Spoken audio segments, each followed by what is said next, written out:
The parish hall of St. Mary Mead glowed with warm lamplight on this October evening, its ancient beams decorated with autumn leaves and chrysanthemums for the annual widow's supper. Mrs. Dolly Bantry had organized the charitable gathering with her usual efficiency, ensuring that every widow in the village felt welcomed and remembered.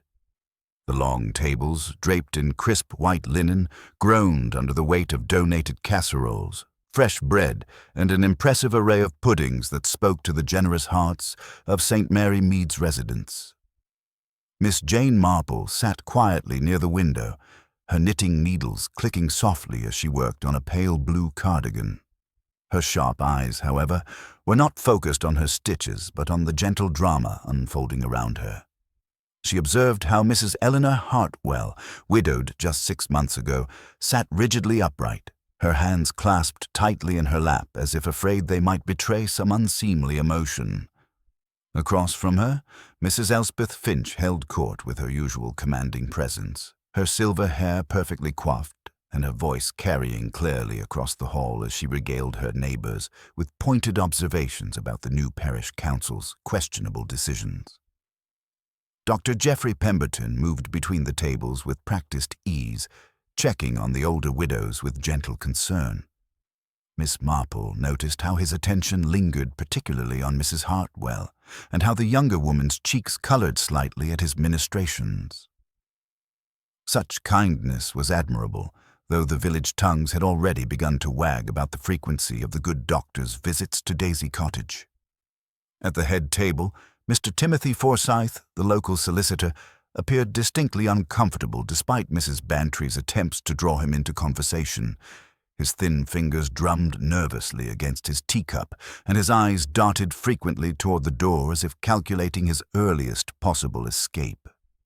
Miss Marple found his discomfort curious, particularly given his professional obligation to attend such community events. The Reverend Clement offered a brief blessing, his gentle voice carrying easily through the hall, and the assembled widows began their meal in earnest. The conversation flowed as smoothly as the tea, touching on safe topics, the unseasonably warm weather, the upcoming church fete, and Mrs. Henderson's prize-winning roses.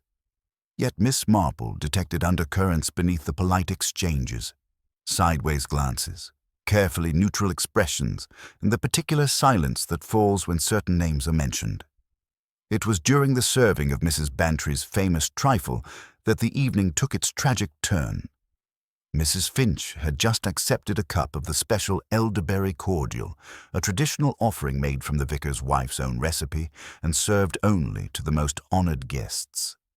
She raised the delicate china cup to her lips with characteristic authority, as if even the act of drinking required her personal supervision.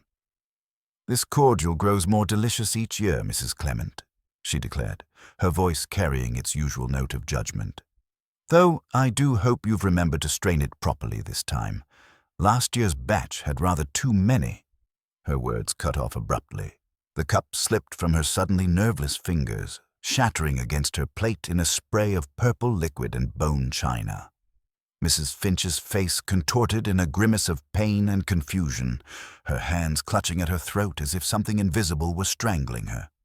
A terrible rattling sound emerged from her lips, and her eyes, wide with terror and incomprehension, stared blindly across the hall. The cheerful murmur of conversation died instantly.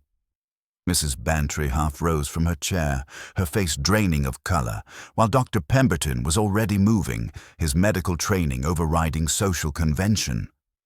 But even as he reached Mrs. Finch's side, her body convulsed once, violently, and then went terribly still. "Dear God," whispered Mrs. Hartwell, her composure finally cracking.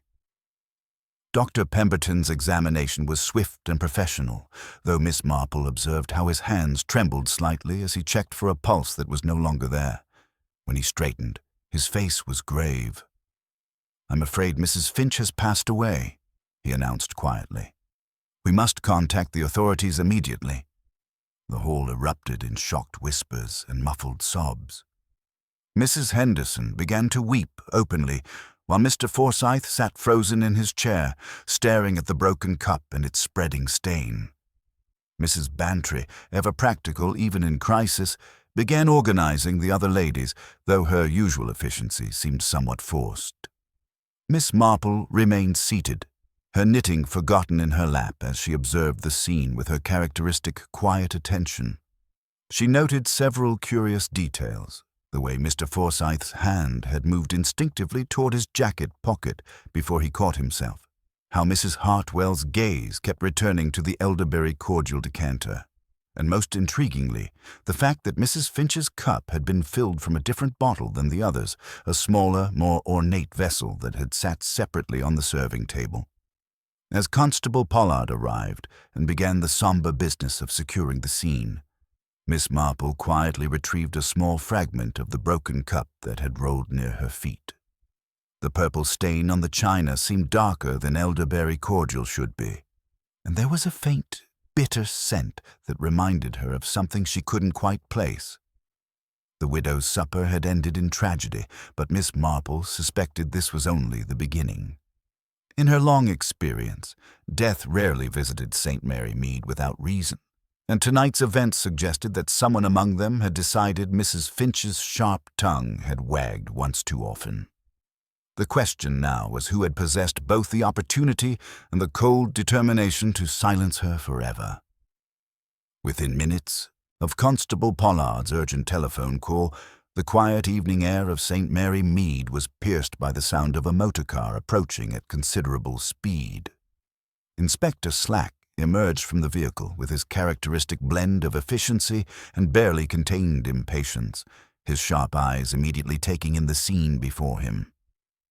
The parish hall, so recently filled with gentle conversation and the comfortable rituals of community life, had transformed into something altogether more sinister. "Right then, Pollard," Inspector Slack announced briskly, removing his hat as he surveyed the assembled villagers. "What exactly have we got here?" His gaze settled on Mrs. Finch's still form, then moved methodically across the broken china, the spilled cordial, and the nervous faces of the witnesses. Dr. Pemberton stepped forward with professional composure, though Miss Marple noted the slight tremor in his hands as he delivered his preliminary assessment. "I'm afraid it appears to be poisoning, Inspector. The symptoms were acute and rapid in onset. Mrs. Finch was in reasonable health for her age, though she did suffer from occasional heart palpitations. However, this was something far more serious." The inspector's attention immediately focused on the serving table, where the evidence of the evening's tragedy lay scattered. Miss Marple watched with interest as his experienced eye catalogued each detail, pausing particularly at the ornate bottle that sat apart from the larger decanter of elderberry cordial. "Two different bottles," Inspector Slack observed, his tone carefully neutral.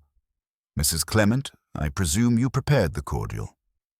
Mrs. Clement, the vicar's wife, stepped forward with admirable composure despite her obvious distress. "Yes, Inspector. I made it from our own elderberries, following my grandmother's recipe. It's served at every widow's supper." Her voice wavered slightly as she continued, "But that smaller bottle, the ornate one, I didn't bring that. I assumed someone else had contributed it as a special offering." A murmur rippled through the assembled widows. Mrs. Bantry, recovering some of her usual authority, spoke up with growing alarm. "I noticed it on the serving table and assumed it was yours, Griselda.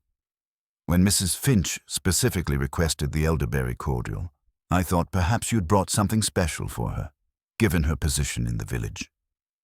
Inspector Slack examined the ornate bottle more closely, noting its cut-glass design and silver stopper. Even from her position near the window, Miss Marple could see that its contents appeared darker, almost syrupy in consistency, compared to the lighter, more familiar cordial in the main decanter. So this bottle appeared sometime during the evening, and Mrs. Finch's cup was filled specifically from it, the inspector summarized grimly. Who had access to the serving table? The question hung in the air like a physical presence. Annie, the kitchen girl, was summoned and appeared with red-rimmed eyes and a trembling voice. "I was back and forth all evening, sir, bringing dishes and clearing. That fancy bottle wasn't there when I set up the table before the blessing. I'm certain of it. I'd have noticed the pretty silver top. When did you first see it? Inspector Slack pressed gently. Annie's brow furrowed in concentration. After the Reverend said grace, sir. I was bringing out the trifle bowls when I saw someone in black gloves place it next to the big decanter. Only caught a glimpse, mind you, but the gloves had little pearl buttons at the wrists. Quite elegant they were. Miss Marple's knitting needles continued their gentle clicking as she observed the subtle reactions this detail provoked. Several of the widows glanced instinctively at their own black gloves, the uniform of mourning that made them nearly indistinguishable in the lamplight. Mrs. Hartwell's hands moved nervously in her lap, while Mr. Forsyth seemed to have developed a sudden fascination with his shoes.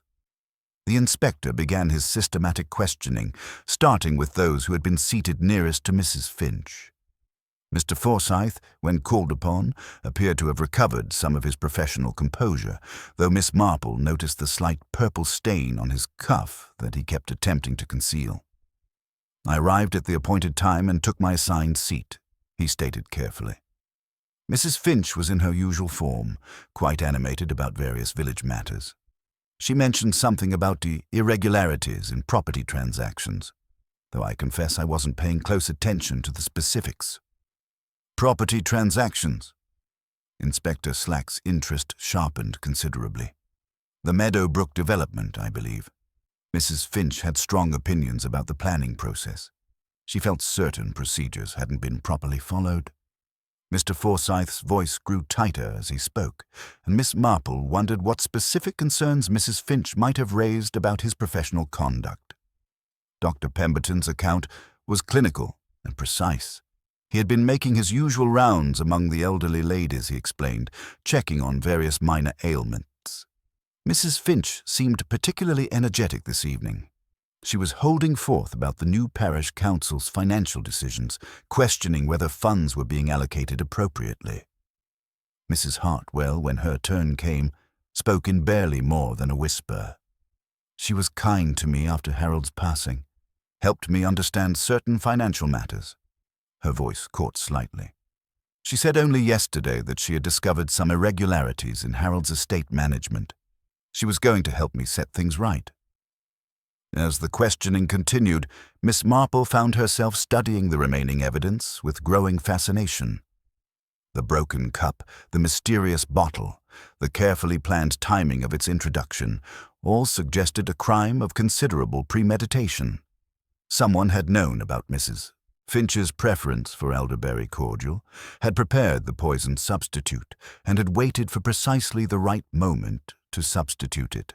Outside, the October wind rattled the windows of the parish hall, and Miss Marple reflected on how quickly the comfortable rhythms of village life could be shattered. Mrs. Finch had been a formidable woman, certainly, with her sharp tongue and penetrating observations about her neighbors' affairs, but she had also been a pillar of the community, someone whose opinions carried weight and whose investigations into various matters might have made her inconvenient to certain parties. As Inspector Slack concluded his initial questioning and began making arrangements for the body to be removed, Miss Marple quietly gathered her knitting and prepared to take her leave. She had seen enough for one evening, and her mind was already working through the implications of what she had observed.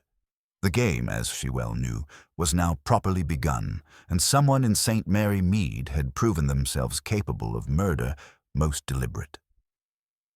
The grey October morning brought with it an unusual stillness to St. Mary Mead, as if the village itself were holding its breath in the aftermath of the previous evening's tragedy. Miss Marple rose early, as was her custom, and found herself drawn to examine the small fragment of china she had discreetly retrieved from the parish hall. In the clear morning light, she could see more clearly the faint, powdery residue that clung to the broken edge, and when she brought it carefully to her nose, the bitter scent reminded her of something from long ago, perhaps from her nephew Raymond's chemistry experiments or from the gardening shed, where certain preparations were kept well away from the vegetable garden. The village was stirring earlier than usual, with an undercurrent of nervous energy that manifested in hurried conversations across garden gates and lingering glances, toward the cordoned parish hall. Mrs. Bantry appeared at Miss Marple's gate shortly after 8, her usually immaculate appearance showing signs of a sleepless night. "I simply cannot stop thinking about it, Jane," she confided as they walked together toward the village center. "That ornate bottle. Someone brought it deliberately, knowing exactly what they intended to do. And those pearl buttons Annie mentioned. Such a specific detail, don't you think?" Miss Marple nodded thoughtfully. "Pearl buttons do suggest a certain quality of glove, perhaps something chosen for special occasions rather than everyday wear." She paused to observe Dr. Pemberton's motor car departing from Daisy Cottage, noting how long it had remained there. "I wonder if Mrs. Hartwell is bearing up well under the strain." "Poor Eleanor seems quite shaken, though I suppose that's natural given how kind Mrs. Finch had been to her recently. She was helping her sort through Harold's papers, you know. Apparently there were some irregularities that needed addressing." Mrs. Bantry lowered her voice conspiratorially. "Mrs. Finch mentioned to me just last week that Harold's estate wasn't as straightforward as it had appeared. Something about property investments that didn't quite add up." This information settled into Miss Marple's mind with the quiet click of a puzzle piece finding its proper place. She had observed Mrs. Hartwell's nervous glances toward the cordial decanter the previous evening, and now she wondered whether the young widow's distress stemmed from grief alone or from more complicated concerns about what Mrs. Finch's investigations might have revealed. At the village centre, they encountered Inspector Slack emerging from Mr. Forsyth's office, his expression grim and a manila folder tucked securely under his arm.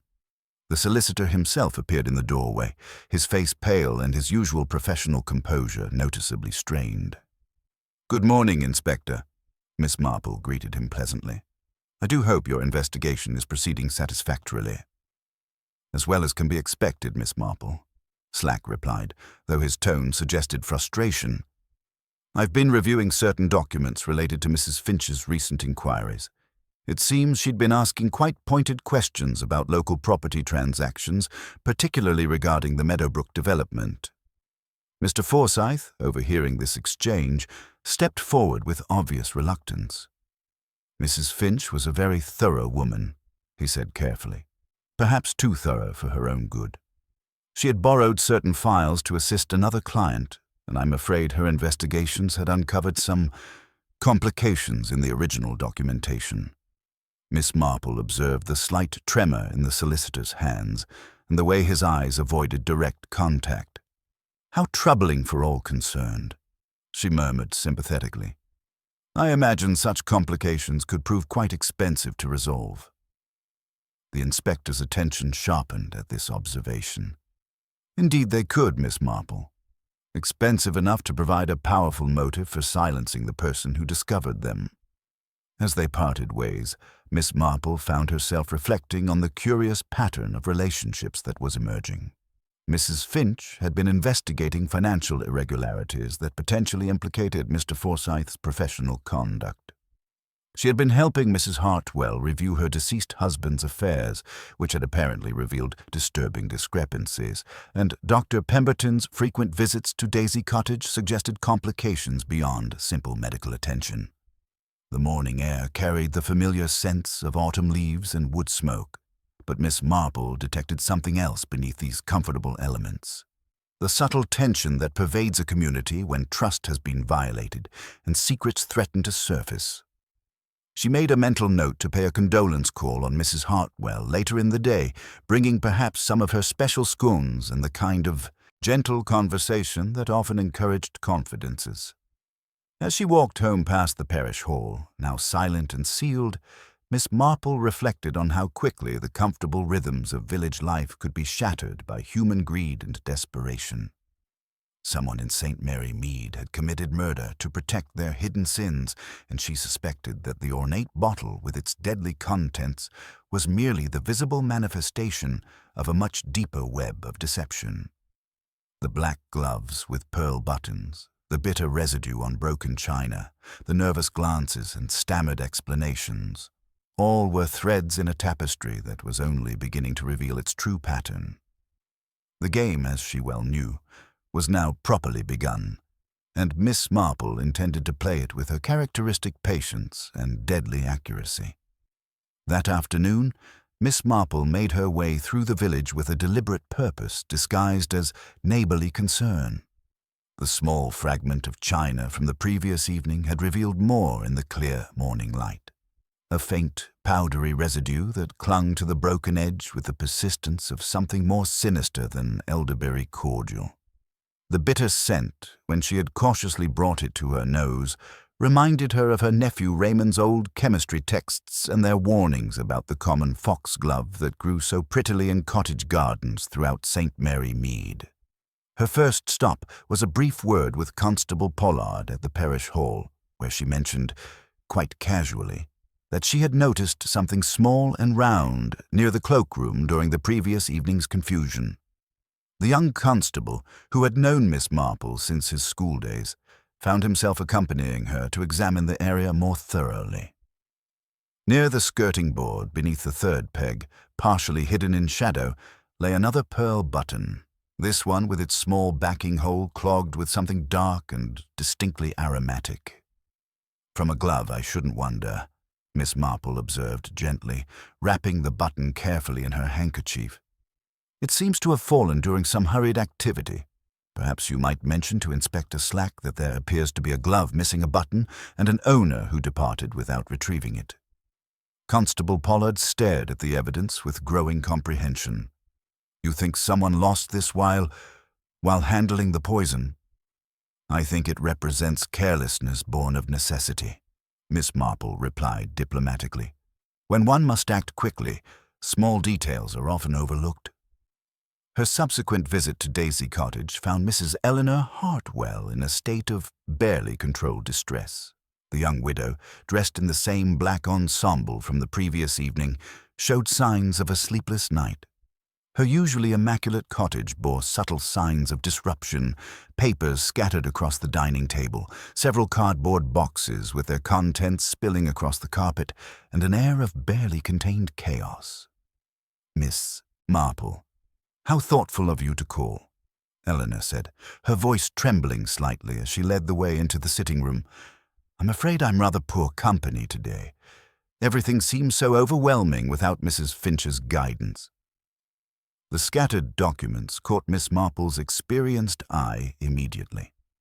Bank statements, property deeds, and correspondence bearing official letterheads suggested a complex financial investigation had been underway. Among the papers, she noted several bearing both Mr. Forsyth's signature and Dr. Pemberton's, dated curiously close to Harold Hartwell's death 6 months earlier. "Mrs. Finch was certainly thorough in her assistance," Miss Marple observed, settling into her chair with her knitting bag. "I imagine she discovered quite a lot about your late husband's business arrangements." Eleanor's composure wavered visibly. "She found irregularities, Miss Marple. Money that should have come to me after Harold's death had somehow found its way into other accounts. The Meadowbrook development, particularly. Harold had invested heavily, but Mrs. Finch suspected the returns weren't what they appeared to be." As Eleanor spoke, Miss Marple noted the young woman's black gloves, which bore the telltale pearl buttons at the wrists. However, she observed that one glove was missing a button, leaving a small gap in the otherwise perfect line of fastenings. The remaining buttons appeared to have been recently cleaned, though a faint stain remained visible near the left cuff. "How fortunate that you had Mrs. Finch's expertise to guide you," Miss Marple said sympathetically. "I imagine she intended to take some form of action to recover what was rightfully yours." "She was going to confront Mr. Forsyth today," Eleanor admitted, her hands twisting nervously in her lap. She had evidence that he had been complicit in Harold's scheme to hide assets, and she suspected that Dr. Pemberton had been less than thorough in his examination of Harold's final illness. The implications of this revelation settled over the cottage like a heavy blanket. Miss Marple continued her knitting with steady hands, though her mind was processing the connections rapidly. Harold Hartwell had apparently been systematically hiding assets with the assistance of both his solicitor and his doctor, and Mrs. Finch's investigations had threatened to expose this conspiracy. Their conversation was interrupted by the arrival of Dr. Pemberton himself, who appeared at the cottage door with a bouquet of late roses and an expression of concerned solicitude. His surprise at finding Miss Marple present was quickly masked by professional courtesy, though she noted the slight tremor in his hands and the faint discoloration on his right index finger, a stain that suggested recent contact with something that left persistent traces. "Eleanor, my dear," he said, his voice carrying a note of protective warmth. "I heard you weren't feeling quite yourself this morning. I thought perhaps a brief visit might be beneficial." Miss Marple observed the subtle interplay between the doctor and the young widow, the way Eleanor's cheeks colored at his presence, the possessive concern in his manner, and the careful way he positioned himself between Eleanor and any potential distress. When the conversation turned to Mrs. Finch's investigations, Dr. Pemberton's defensiveness became more pronounced. "Harold was rather impulsive with his investments," he said carefully. "It wouldn't surprise me if he'd made decisions without fully understanding the implications. Mrs. Finch sometimes saw conspiracy where there was merely poor judgment." Later that afternoon, Inspector Slack arrived at Miss Marple's cottage with the weight of official findings and growing frustration. "We've confirmed the poison," he announced without preamble. "Digitalis, highly concentrated. Enough to kill a horse, let alone an elderly woman. And Mrs. Finch's handbag is missing, not among her effects at the Hall." Miss Marple set down her knitting with deliberate care. "How inconvenient for the murderer that a handbag is considerably larger than a button," she observed mildly. "One can conceal one much better than the other." "You've found something else," Slack said, recognizing the tone. "I've found what was dropped in haste," Miss Marple replied, producing the second pearl button wrapped in her handkerchief. "Constable Pollard can confirm its location. You might consider who had reason to keep Mrs. Finch's papers from daylight, and who knew she would be served cordial from a special bottle, her preference being well known to those who observed her habits." Inspector Slack examined the button grimly. "The solicitor claims the cordial on his cuff came from splashing when the cup broke. Dr. Pemberton's nervous as a cat, probably because poison investigations mean scrutiny of his dispensary. And Mrs. Hartwell seems genuinely distraught, though she's the one who benefits most from Mrs. Finch's silence." "Quite so," Miss Marple agreed. "And you might ask any who returned to tidy the tables after the initial confusion. Those who clean up sometimes put away more than crumbs." As Inspector Slack departed with his new evidence, Miss Marple returned to her knitting, though her thoughts remained focused on the complex web of relationships and motivations that had culminated in murder. The financial fraud involving the Meadowbrook development, the suspicious circumstances of Harold Hartwell's death, and the convenient silencing of Mrs. Finch's investigations all pointed to a conspiracy of considerable sophistication. Someone in St. Mary Mead had committed murder to protect their secrets, and Miss Marple suspected that the ornate bottle with its deadly contents was merely the visible tip of a much deeper deception. The black gloves with their missing pearl buttons, the bitter residue on broken china, and the carefully orchestrated timing of the poisoning all suggested a crime planned with meticulous attention to detail. Yet even the most careful criminals, Miss Marple reflected, often betrayed themselves through the very human tendency to overlook small details when acting under pressure. The game was indeed properly begun, and she intended to see it through to its inevitable conclusion. The evening brought with it a peculiar stillness to St. Mary Mead, as if the village itself were holding its breath in anticipation of further revelations. Miss Marple found herself drawn to examine more closely the small pearl button she had discovered, and in the lamplight of her sitting room she noticed details that had escaped her earlier observation. The button was flat-cut with a star-polished surface, distinctly different from the newer, domed varieties that had become fashionable in recent months. Her morning visit to Mr. Tilling's haberdashery shop confirmed her suspicions with the precision of a well-oiled mechanism. The shopkeeper, always eager to discuss his merchandise, proved most informative about the recent changes in button styles and his customers' preferences. Black gloves with pearl buttons have been quite popular since Easter, Mr. Tilling explained with professional pride. I had a delivery last month featuring the newer domed pearls, much more elegant than the older flat-cut, star-polished variety. Mrs. Hartwell purchased a pair of the newer style in August, while Mrs. Henderson bought the older design just this week, claiming her hands had swollen and she needed a looser fit at the wrists. This information settled into Miss Marple's mind with the quiet satisfaction of a puzzle piece finding its proper place. The buttons she had discovered bore the characteristics of the older style, yet Mrs. Hartwell's remaining buttons were clearly of the newer, domed variety, buttons that appeared to have been recently cleaned with unusual thoroughness. Her subsequent visit to the vicarage found Mrs. Clement in a state of controlled distress, surrounded by the lingering evidence of the previous evening's tragedy. Annie was present, methodically folding tablecloths while maintaining the hushed demeanor of someone replaying upsetting events. The ornate bottle was such a puzzle, Mrs. Clement confided as she served tea with trembling hands. The stopper was particularly sticky, quite unpleasant to touch. I wiped it instinctively before remembering that one mustn't disturb evidence. I informed Inspector Slack immediately, of course. Miss Marple observed the purple-stained dishcloth that had been set aside from the others, bearing traces that ordinary washing had failed to remove. "Most natural to tidy up," she murmured sympathetically. "Who else assisted with the clearing after the commotion?" Annie looked up from her folding, her young face troubled. "Mrs. Henderson brought in the pudding dishes, miss, though her eyes were red from weeping. Mr. Forsyth gathered the hymn books from the far table, saying he'd keep them safe in the vestry. He seemed quite agitated, placing them on the serving table first, then removing them again as if he couldn't decide what to do." "And Dr. Pemberton?" Miss Marple inquired gently. "He attended to Mrs. Bantry when she nearly fainted, then stepped outside for air. Mrs. Hartwell stood by the door for the longest time as if she meant to leave but couldn't bring herself to do so. Then she returned and took a tray of cups to the scullery. I didn't see her again for several minutes after that." The pattern of movements during those crucial moments after Mrs. Finch's collapse painted an increasingly complex picture.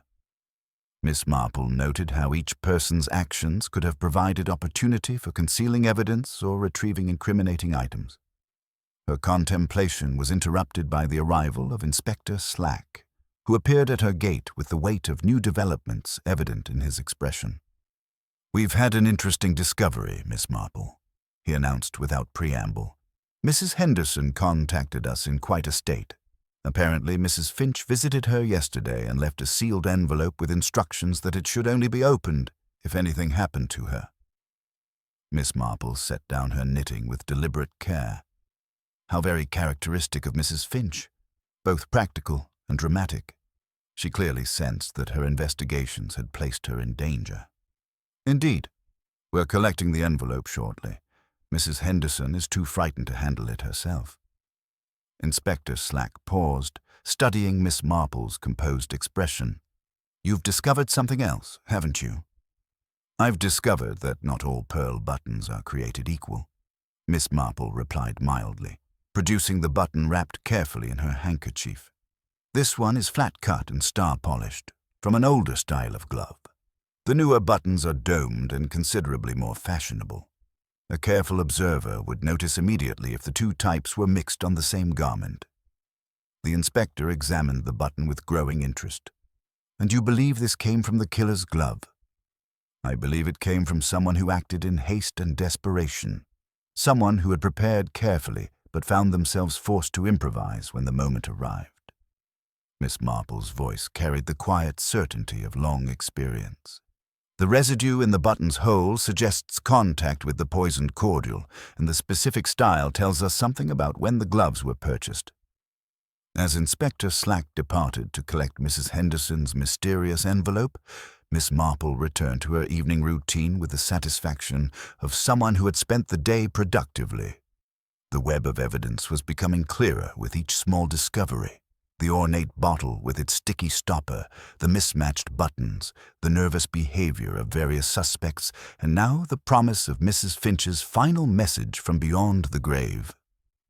The autumn wind rattled her windows as she reflected on the complex motivations that had led to murder in their peaceful village. Someone among them had killed to protect their secrets, but their very efforts to conceal the crime were providing the evidence necessary to expose them. The game was approaching its critical phase, and Miss Marple suspected that Mrs. Finch's sealed envelope would prove to be either the key to solving the mystery or another carefully planted misdirection in an increasingly elaborate deception. In her long experience with human nature, she had learned that the most dangerous criminals were often those who appeared most respectable, most helpful, most concerned with maintaining appearances. As she prepared for bed, Miss Marple made a mental note to pay particular attention to whoever showed the greatest interest in the contents of that sealed envelope. For sometimes the most telling reactions came not from guilt, but from the fear of what others might have discovered.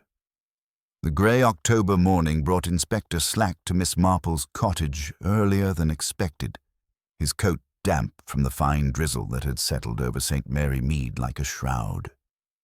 He carried Mrs. Henderson's envelope with the careful attention of a man handling evidence that might unlock a murder, though Miss Marple noticed immediately that the wax seal showed subtle signs of disturbance, a slight asymmetry in the impression, and a faint shine that suggested the gum had been moistened and pressed again. "Mrs. Henderson insists no one else has touched it," Inspector Slack announced, settling into Miss Marple's sitting room with the envelope held between careful fingers. Though she admits half the village has been through her kitchen with condolences and casseroles since yesterday evening. Miss Marple examined the envelope without touching it, her experienced eye noting the telltale creases around the flap. "How very characteristic of village life," she observed mildly. "Grief does make people careless about small securities, doesn't it? I suspect this envelope has had quite an eventful evening. When they broke the seal, the contents proved both illuminating and deeply troubling. Mrs. Finch's precise handwriting covered 2 pages of her personal stationery, documenting her discoveries with the methodical thoroughness that had made her such a formidable investigator of village affairs. The letter detailed systematic financial irregularities in the Meadowbrook development, involving both Mr. Forsyth's handling of investor funds and Dr. Pemberton's convenient medical certifications. Most damning of all, Mrs. Finch had expressed suspicions about Harold Hartwell's sudden death, noting that his discovery of the fraud had occurred mere days before his fatal heart attack. "She writes that she concealed additional evidence in a secure location," Inspector Slack read, his voice growing grimmer. "Physical proof of the medication tampering and copies of the altered financial documents. She intended to confront both men today." The letter concluded with a cryptic reference that made Miss Marple's knitting needles pause in their steady rhythm. "Should anything prevent me from pursuing this matter, look where the old hymns find their rest, and remember that the truth often lies beneath the surface of respectability." "The vestry," Inspector Slack concluded immediately. "She's hidden something in the church." Their subsequent investigation of St. Mary's vestry, conducted with Mr. Sims the verger's reluctant assistance, yielded a second cache of evidence concealed behind the hymn number boards. Mrs. Finch had been thorough indeed. Bank statements showing diverted funds, copies of Harold Hartwell's medical records with suspicious alterations, and most intriguingly, a small vial containing what appeared to be medication samples, carefully labeled and dated. Miss Marple examined the typed pages among the documents with particular interest, noting that certain letters, particularly the W, E, and R, showed the characteristic faintness she had observed on the Women's Institute machine when the ribbon slipped. "How curious," she murmured. "These appear to have been typed on the same machine Mrs. Price Ridley uses for the village circulars." "Meaning Mrs. Finch used the Institute typewriter?" Inspector Slack asked. "Or meaning someone wanted us to believe she did," Miss Marple replied thoughtfully. "It's remarkable how specific details can be both revealing and misleading depending on one's perspective." Their investigation was interrupted by the appearance of a figure emerging from the churchyard mist. Mr. Forsyth, his usual composure notably strained and his explanation for his late-night presence unconvincing. His obvious agitation at seeing the inspector with documents from the vestry only reinforced the damning picture painted by Mrs. Finch's evidence. As they returned to Miss Marple's cottage, Inspector Slack's satisfaction with the evening's discoveries was evident. "We have motive, means, and opportunity, all documented in Mrs. Finch's own hand." Both Forsyth and Pemberton had compelling reasons to silence her, and either could have obtained the digitalis and arranged for its delivery. Miss Marple, however, found herself troubled by the very completeness of the evidence. "It's all rather neat, isn't it?" she observed, settling back into her chair with her knitting. Mrs. Finch was certainly thorough, but one wonders why someone so careful about concealing evidence would attend a public gathering knowing she was about to expose such dangerous individuals. "Perhaps she felt the public setting offered protection," Slack suggested. "Or perhaps," Miss Marple said quietly, her needles clicking with renewed purpose, "someone wanted us to find exactly what we found tonight. In my experience, Inspector, when a case appears to solve itself so conveniently, it's often because someone has taken great care to arrange the evidence in a particular pattern. The question becomes not who the evidence points to, but who had the opportunity and knowledge to arrange it so precisely." As Inspector Slack departed with his collection of damning documents, Miss Marple remained by her fire, contemplating the curious evening's discoveries. The typewriter with its telltale faint letters, the conveniently placed evidence, the perfectly timed appearance of suspects, all suggested a mind at work that was perhaps more cunning than even Mrs. Finch had been. In her long experience with human nature, she had learned that the most dangerous criminals were often those who appeared most helpful in solving their own crimes, directing attention toward obvious suspects while concealing their own involvement behind a facade of cooperation and concern. The game, she reflected, was becoming more complex with each revelation, and she suspected that Mrs. Finch's carefully planted evidence was leading them not toward the truth, but toward an elaborate deception designed to protect the real murderer.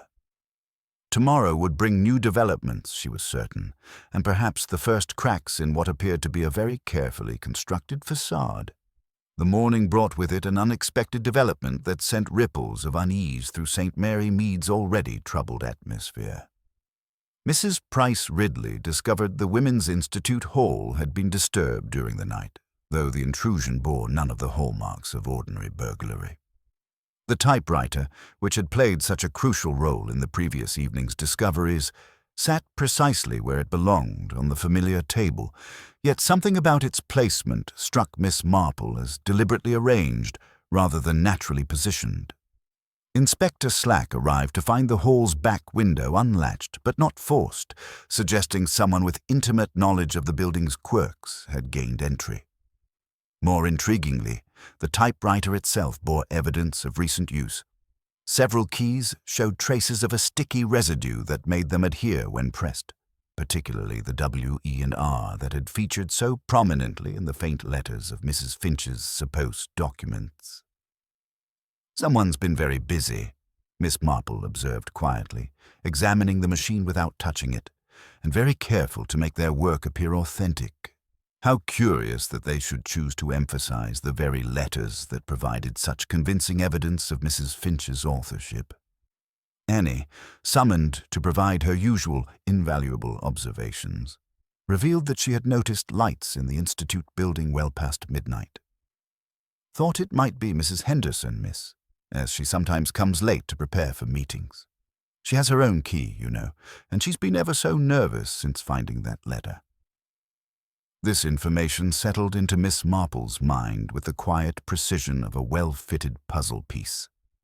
Mrs. Henderson's behavior since discovering Mrs. Finch's sealed envelope had been increasingly erratic.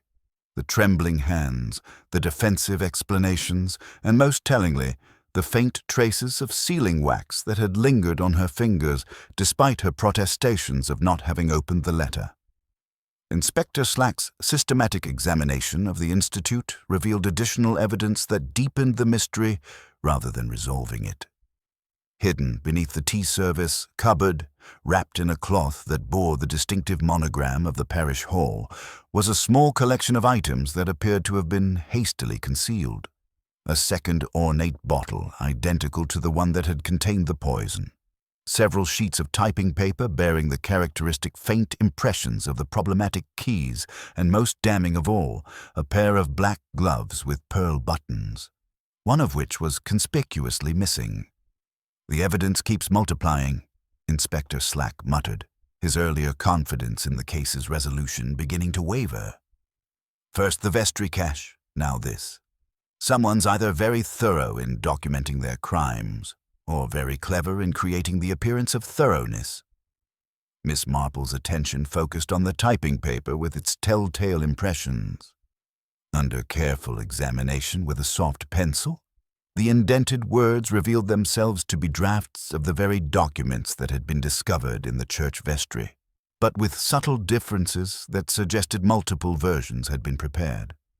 The handwriting matched Mrs. Finch's characteristic script, yet certain phrases bore the awkward construction of someone attempting to mimic another's style rather than expressing their own thoughts naturally. "How very industrious someone has been," Miss Marple murmured, studying the papers with growing fascination.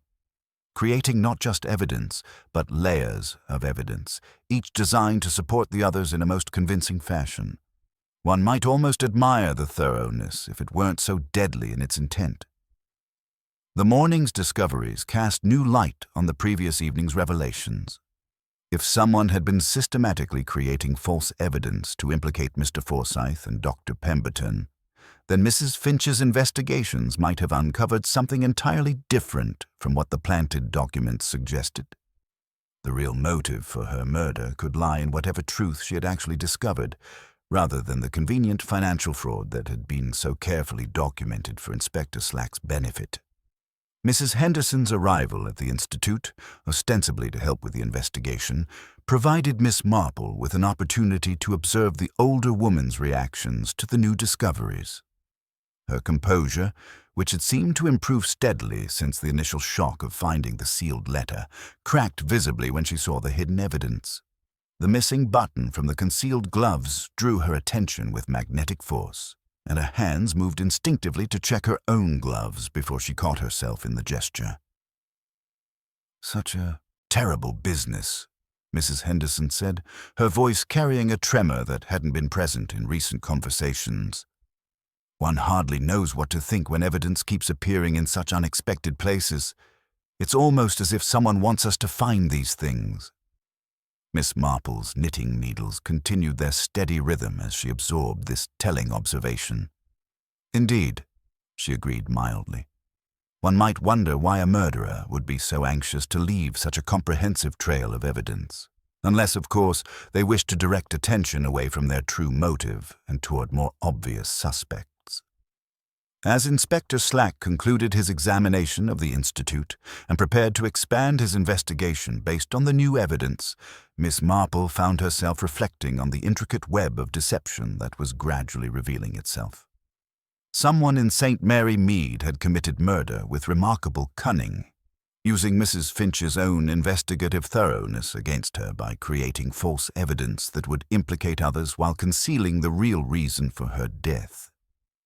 The game was approaching a critical juncture, and Miss Marple suspected that the next development would either expose the true murderer or provide them with another opportunity to misdirect the investigation. In her long experience with human nature, she had learned that the most dangerous criminals were often those who appeared most helpful in solving their own crimes, and she intended to watch very carefully to see who showed the greatest interest in ensuring that the evidence pointed in the right direction. The truth, as Mrs. Finch had noted in her letter, often lay beneath the surface of respectability, but perhaps not where anyone expected to find it. The following morning brought with it a peculiar quality of light that seemed to expose rather than illuminate, casting sharp shadows across St. Mary Mead's familiar landscape. Miss Marple rose early, as was her custom, and found herself drawn once again to examine the small pearl button she had discovered. In the clear morning light, she noticed something that had escaped her previous attention, a tiny thread of black silk still clinging to the metal shank, suggesting the button had been torn away rather than simply lost through normal wear. Her contemplation was interrupted by the arrival of Inspector Slack, whose expression bore the weight of a man grappling with evidence that refused to arrange itself into a coherent pattern. "We've had another development, Miss Marple," he announced without preamble. "Mrs. Henderson was found collapsed in her kitchen this morning. Dr. Pemberton believes it was an attempt at self-poisoning, though she's alive and recovering." Miss Marple set down her knitting with deliberate care. "How very convenient," she murmured. "And I suppose there was a confession letter." "Typed on what appears to be the same machine from the Institute," Slack confirmed grimly. "Admits to the murder, claims she couldn't live with the guilt. Very neat and tidy." "Rather too neat, I should think," Miss Marple observed. "Mrs. Henderson has arthritis in her fingers, quite severe according to Dr. Pemberton's own records. She wouldn't choose typing for a final message when her handwriting, though shaky, remains perfectly legible, and she's been taking pride in her green ink correspondence for decades." As they walked toward Mrs. Henderson's cottage, Miss Marple noted the small details that spoke more eloquently than any confession. The morning tea service sat untouched on the kitchen table, though Mrs. Henderson never took cordial without her customary splash of hot water. Her reading spectacles rested in the sitting room rather than their usual place beside the recipe book. Most tellingly, the typed confession bore the characteristic faintness of the W, E, and R keys, yet it also contained phrases Mrs. Henderson had never used in her extensive correspondence with the parish council. "Someone has been very thorough in creating evidence," Miss Marple remarked as they examined the scene. "But they've made the common error of assuming that mimicking the obvious details would be sufficient. They've forgotten that true authenticity lies in the small, unconscious habits that define us." Dr. Pemberton arrived shortly after, his professional demeanor masking an underlying tension that had grown more pronounced with each passing day. His examination of Mrs. Henderson was competent and caring, yet Miss Marple observed how his hands trembled slightly when handling the medicine vial found beside the typed confession, a vial that bore no fingerprints save those that had been carefully placed there. "She'll recover," Dr. Pemberton announced with what appeared to be genuine relief. The dose was calculated to incapacitate rather than kill, almost as if someone wanted to ensure she survived, to potentially retract any confession. This observation struck Miss Marple as particularly astute, and she wondered whether the doctor's medical knowledge had led him to the same conclusions she was drawing. Someone had staged Mrs. Henderson's collapse with the same meticulous attention to detail that had characterized the entire investigation, creating evidence that appeared conclusive while ensuring the supposed perpetrator remained alive to potentially complicate matters further. Later that afternoon, Miss Marple extended a gentle invitation to Mrs. Hartwell for tea, citing concern for the young widow's well-being during these troubled times. Eleanor arrived promptly, her black ensemble impeccable as always, though Miss Marple noted immediately that her gloves were new, pearl buttons intact, and positioned with mathematical precision along the wrists. Over delicate china and Miss Marple's famous seed cake, their conversation drifted naturally to the morning's developments. "Such a shock about Mrs. Henderson," Miss Marple began sympathetically, "though I confess I found myself puzzling over certain inconsistencies in her supposed confession." Eleanor's reaction was immediate and telling. Her teacup rattled against its saucer, and her carefully composed expression flickered with something that might have been relief or apprehension. "Inconsistencies?" she asked, her voice carefully controlled. "Small things, dear," Miss Marple replied gently, her knitting needles maintaining their steady rhythm. The choice of typing rather than handwriting, for instance, and certain phrases that seemed quite unlike Mrs. Henderson's usual manner of expression. One might almost think someone else had composed the letter, someone who knew her habits well enough to imitate them, but not intimately enough to capture her true voice. As Eleanor's composure began to show subtle cracks, Miss Marple continued her gentle, psychological pressure. "I've been reflecting on the curious pattern of evidence in this case," she mused. "Each discovery has been so perfectly timed, so precisely placed where it would be found by the right people at the right moment. It suggests a mind of considerable cunning, someone who understood not just how to commit murder, but how to direct the investigation away from themselves and toward more obvious suspects." The afternoon light slanted through the cottage windows, illuminating Eleanor's increasingly pale complexion and the nervous tremor in her hands. Miss Marple observed these reactions with the patient attention of someone who had spent a lifetime studying human nature, noting how guilt and fear manifested themselves in the smallest gestures and expressions. "Mrs. Finch was indeed a thorough investigator," Miss Marple continued conversationally. "But I suspect her real discovery wasn't about financial fraud or medical malpractice. I believe she uncovered something far more personal, something that threatened not just someone's reputation, but their entire carefully constructed new life." The silence that followed was heavy with unspoken implications, and Miss Marple could see that her gentle but relentless questioning was achieving its intended effect. The psychological game she had initiated was forcing reactions that would soon reveal the truth behind the elaborate deception that had cost Mrs. Finch her life. The final confrontation was approaching, and Miss Marple intended to ensure that justice would be served, regardless of how respectable and sympathetic the true murderer might appear to be. As the shadows lengthened across her sitting room, Miss Marple reflected on how the most dangerous criminals were often those who appeared most deserving of compassion and protection. The game was nearing its conclusion, and she suspected that the next development would finally expose the carefully hidden truth that had driven someone to commit murder in their peaceful village.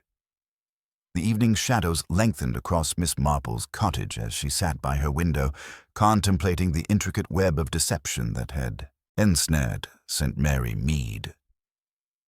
Eleanor's hasty departure had not escaped her notice, nor had the young woman's increasingly desperate attempts to maintain her carefully constructed facade.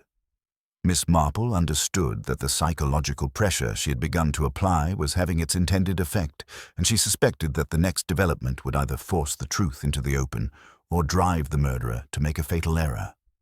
Her contemplation was interrupted by a telephone call from Inspector Slack, whose voice carried the weight of a man grappling with evidence that seemed to multiply rather than clarify. "We've had another development, Miss Marple," he announced without preamble. "Someone broke into Dr. Pemberton's surgery last night. Nothing appears to have been stolen, but his appointment books and several patient files are missing. Most curious of all, there are traces of the same sticky residue we found on the ornate bottle."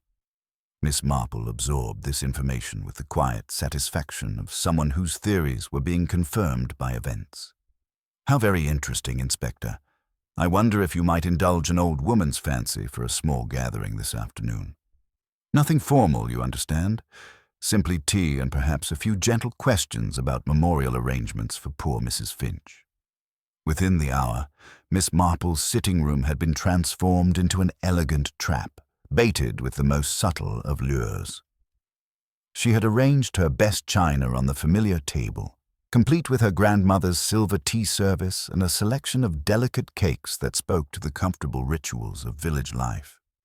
Most significantly, she had placed on her sideboard an ornate cut-glass bottle, identical in every detail to the one that had contained the fatal poison, its silver stopper gleaming in the afternoon light like a silent accusation. Eleanor arrived precisely at 4 o'clock, her black ensemble impeccable as always, though Miss Marple noted immediately that her gloves were different, newer, with pearl buttons that sat too perfectly aligned along the wrists. Mrs. Henderson followed shortly after, still pale from her ordeal, but determined to maintain her dignity. Dr. Pemberton appeared last, his professional demeanor masking an underlying tension that had grown more pronounced with each passing day. As Miss Marple poured tea with practiced grace, she observed the subtle reactions her carefully arranged stage was producing. Eleanor's eyes had found the ornate bottle immediately, and despite her obvious efforts at self-control, she could not prevent the slight tremor that ran through her hands when she reached for her teacup. Dr. Pemberton's attention, meanwhile, seemed deliberately focused anywhere but the sideboard, his professional mask slipping just enough to reveal the anxiety beneath. "I thought we might discuss arrangements for a memorial to Mrs. Finch," Miss Marple began conversationally, her knitting needles maintaining their steady rhythm. "Perhaps something practical that she would have appreciated. New hymnals, or possibly a donation to the Church Restoration Fund." The conversation proceeded along these safe lines for several minutes, though Miss Marple noticed how each participant seemed to be waiting for something. A revelation, perhaps, or an accusation that might finally bring their ordeal to an end. It was when she rose to adjust the ornate bottle on the sideboard that the carefully maintained equilibrium began to shift. "Such a pretty thing," Miss Marple observed, her fingers hovering near the silver stopper. "Mrs. Clement asked me to examine it more closely, to see if we might determine its origin. These old bottles often have such interesting mechanisms." She attempted to twist the stopper, feigning difficulty with the smooth surface. "I never can remember whether these turn to the left or right first." "A quarter turned left, then straight up," Eleanor said automatically, the words escaping before her conscious mind could intervene. The silence that followed was profound, broken only by the gentle tick of the mantel clock and the distant sound of wind in the garden. Dr. Pemberton's teacup rattled against its saucer as he set it down with unnecessary force. "Eleanor," he said quietly, his voice carrying a note of warning that was not lost on Miss Marple's experienced ear. "How very specific," Miss Marple observed mildly, her hands moving away from the bottle as if she had lost interest.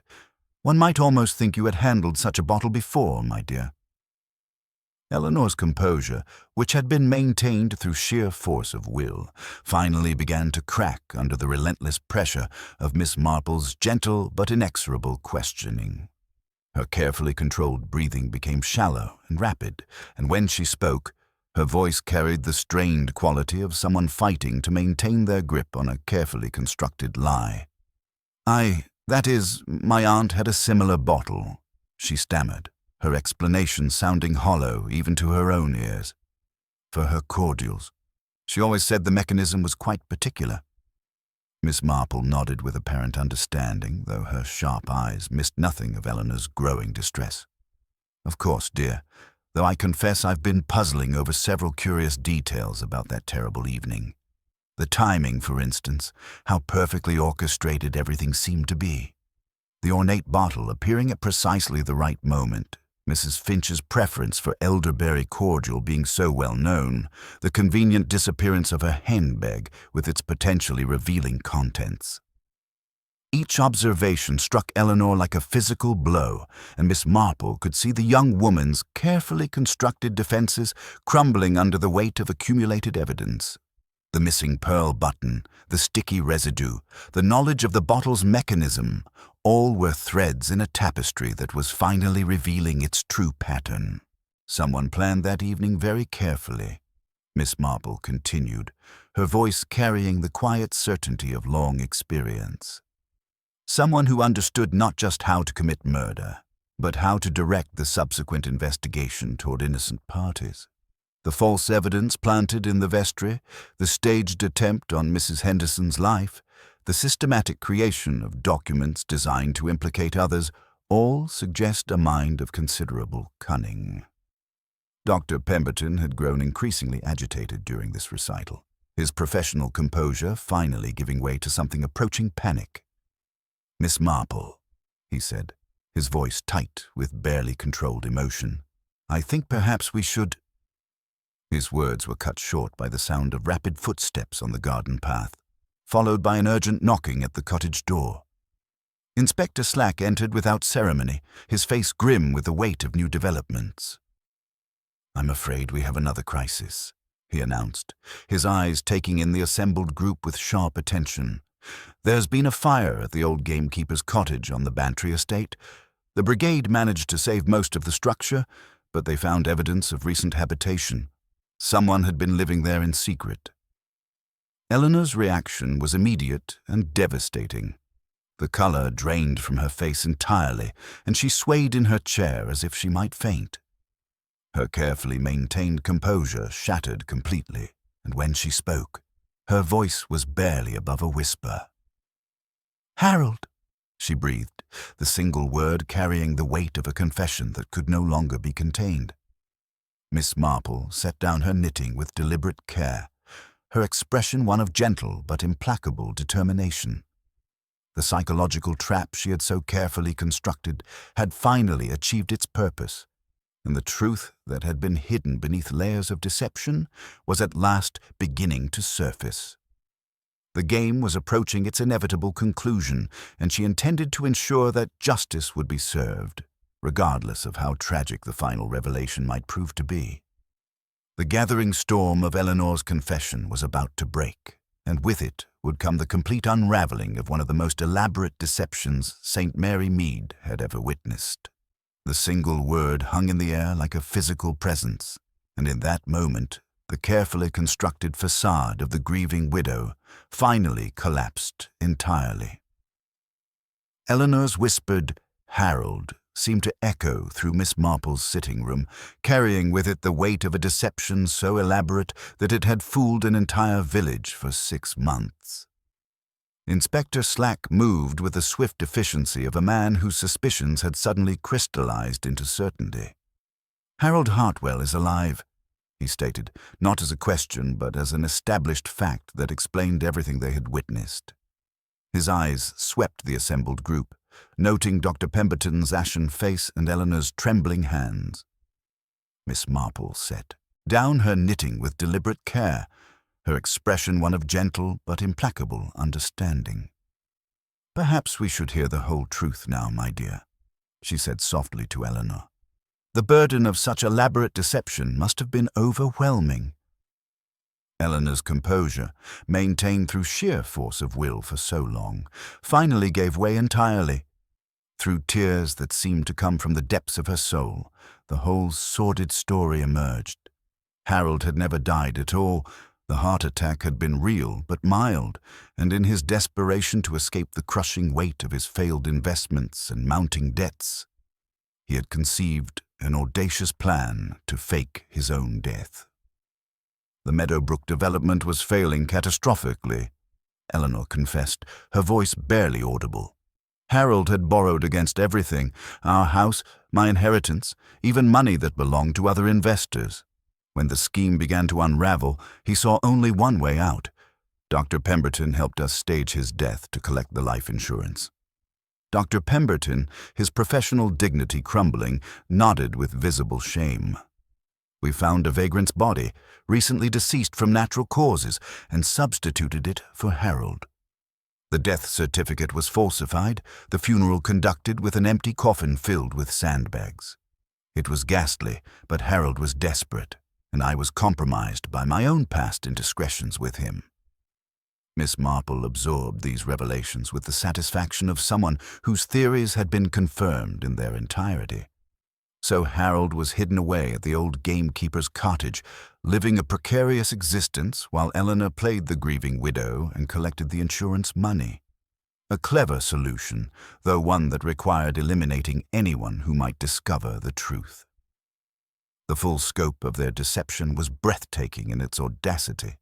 For 6 months, Eleanor had maintained her performance as a bereaved widow while secretly supporting Harold in his hiding place.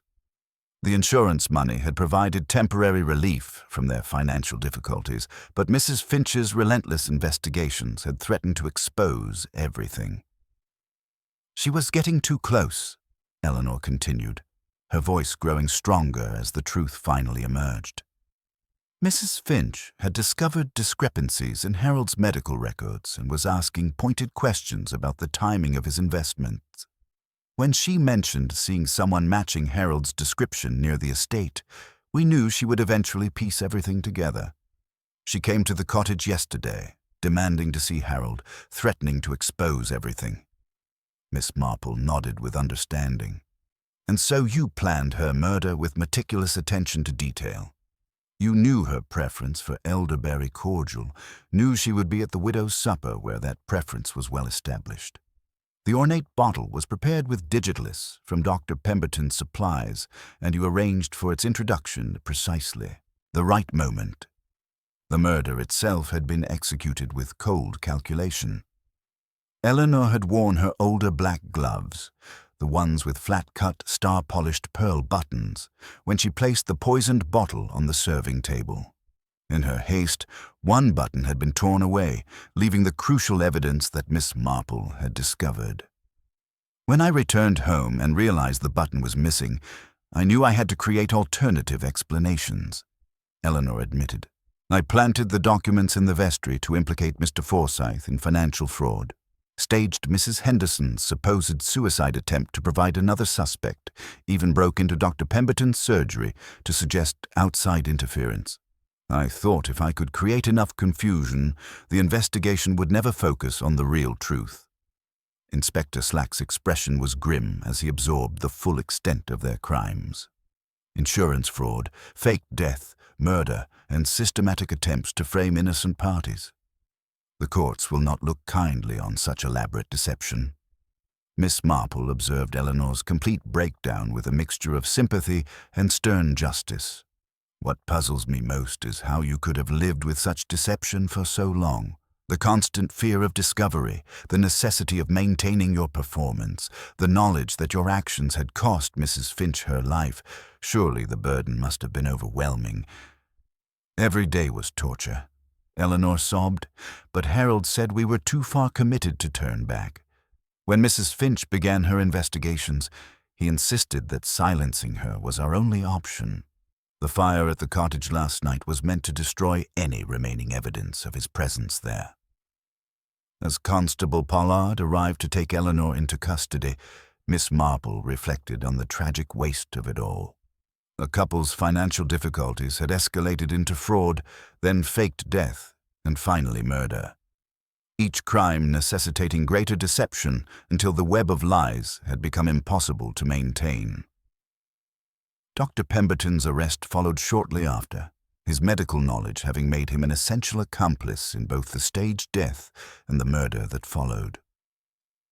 As the autumn evening settled over St. Mary Mead, Miss Marple returned to her knitting with the quiet satisfaction of justice served.